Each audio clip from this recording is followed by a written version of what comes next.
I'm doing my project today using a tool called Nearpod that I've been using for a couple of years, and it's just been so great for doing presentations and for getting opportunities to share what you think. So that's what I'm going to be using for my project report.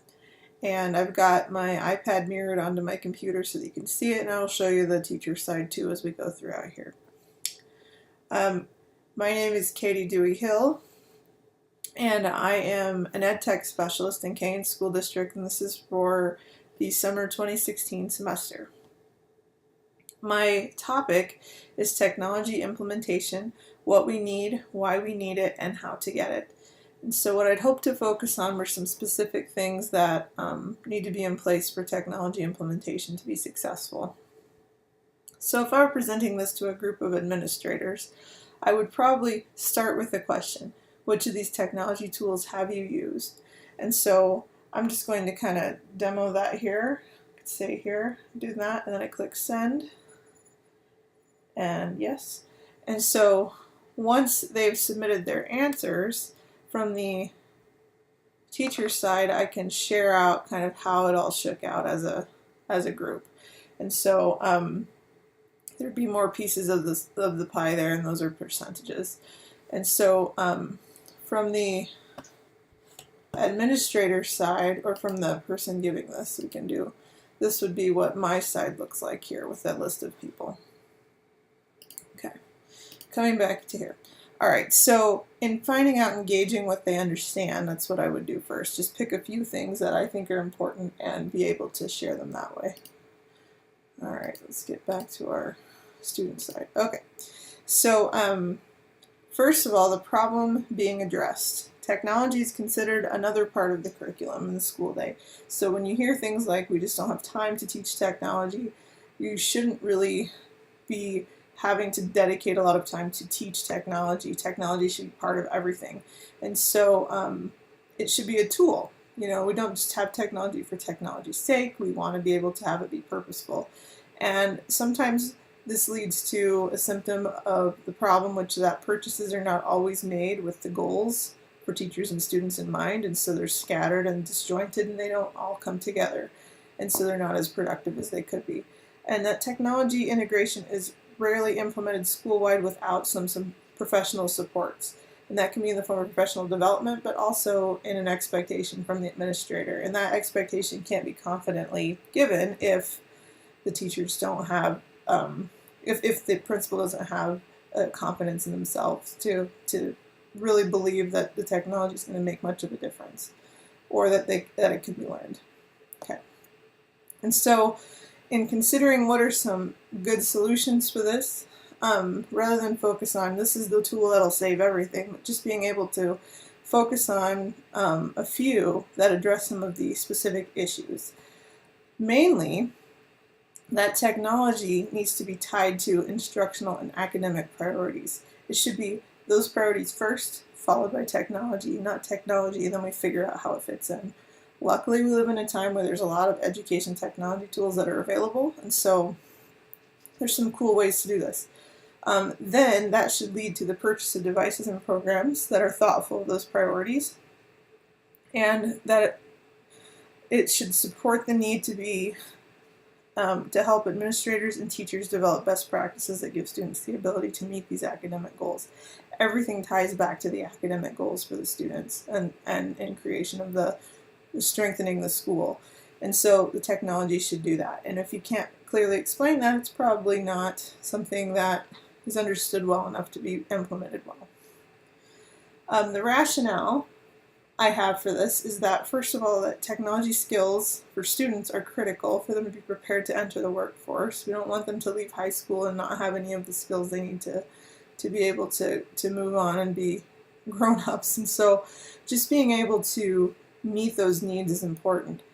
And teachers who are currently workers in the 21st century workforce need to have those skills themselves, or they cannot adequately meet the needs of their job. And so there are some specific technology tools that they will need to be able to be productive, and they can't opt out anymore or they won't get their stuff done. And finally, plans need to be made to prioritize purchases and planning time. And so it's not just buying stuff, being able to buy stuff and then have time to develop its use for the teachers. This will often be because of like paying for specialists, people who can dedicate their time to research and innovate and help the teachers to be supported as they take risks. So I would go to the principals and I'd say, please share one instructional priority that your school will focus on this year. So I'm going to type on this, and I'm going to type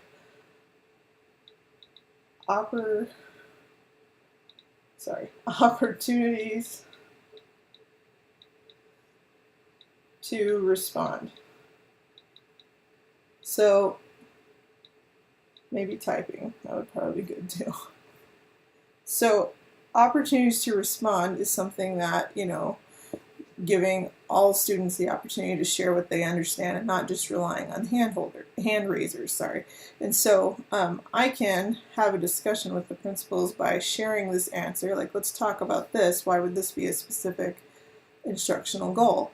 And giving them a chance to kind of talk to each other around them and also to help it drive the discussion. I also used a technology tool to teach an academic priority. And so in discussing opportunities to respond, they were all given an opportunity to respond. And so that would be how I would present that to the principals and do a little cross promotion with, here's a tool that reinforces this academic priority, instructional priority that you have. All right. And then I would ask them this question: what is something that you can do with technology that you cannot easily do without? And so I would say I can communicate instantly with all stakeholders. You'll hardly ever get everybody in the same place, but with email I can do that, and I can get responses from people and meet their needs. And I'm, again, sharing this with all the principals and letting them kind of have opportunities to see that. So what this looks like on my end, from when I want to share something, I just click this red button and then it goes to everybody, and you notice there's no name attached to it on the student screen. So, all right. So moving on, the annotated bibliography that I used focused on the sources of what research has been done. And what I discovered, there's quite a bit in higher ed, but not a lot in K-12 as far as what logistical things you need to have in place.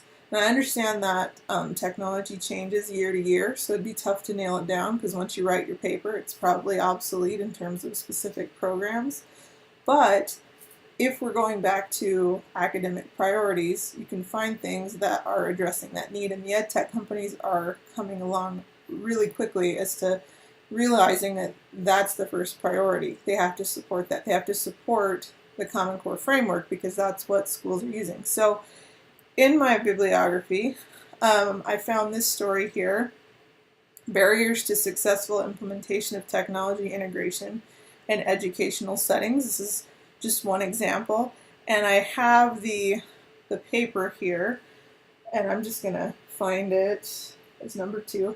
So this is a PDF of my annotated bibliography. So what happened in this situation, in this case study, was, as you can see, there was down here where it says tension between the highest levels and the lower levels arose when the administrator originated the idea for the program, resigned, and was replaced by someone who did not share the vision.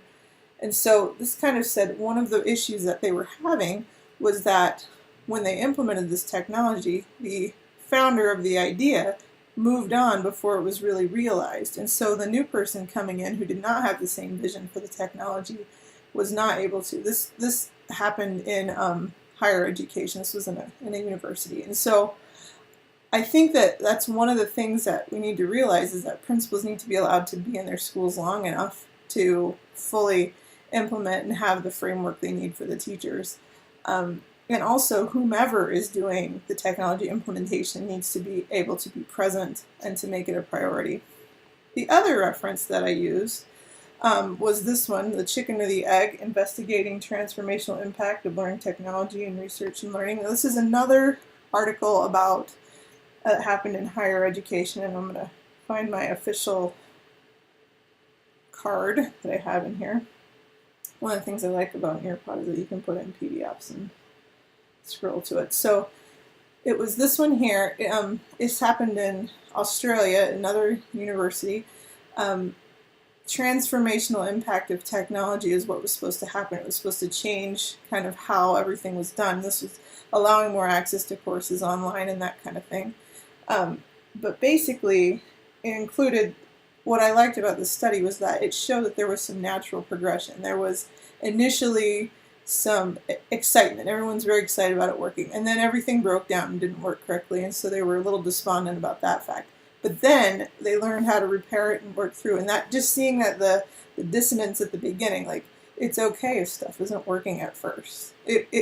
We'll all learn how to deal with it. And so that cycle that is identified there, which ultimately, by the end, people forgot there was any other way. They were using technology so much. So those two studies, I think, really shared a lot, but I think more can be done on the K-12 level as far as how to help already college-educated adults really utilize technology. And in some people, it's changing the way that their whole profession is working. One more I wanted to mention was the notorious study for the implementation of the LA Unified that happened, where there were many devices that were lost.